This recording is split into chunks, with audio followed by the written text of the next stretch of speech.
ক্লাসের পর আনন্দে নাচতে নাচতে ক্যান্টিনে যাচ্ছি খাবো বলে, এই সময় দেখি একটা আন্না নালাতে কি যেন করছে।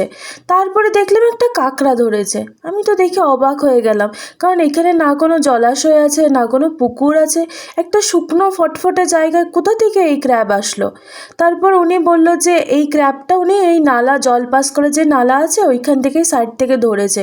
তো উনি বারবার আমাকে বলছিল এটা খুলে দেখার জন্য। আমি একটু ভয় পাচ্ছিলাম, কারণ আমি ভাবছিলাম এটা খুললে যদি মরে যায়। আর পাগুলো দেখো, কেউ জানি অলরেডি ভেঙে ফেলেছে।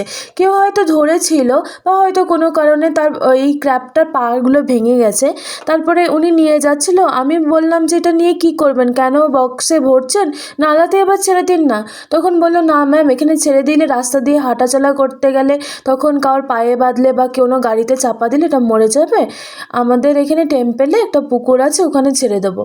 তো আমি বললাম খাওয়ার জন্য নিয়ে যাচ্ছেন কি, সত্যি কথা বলুন। তো বললো না ম্যাম, আমরা এগুলো খাই না।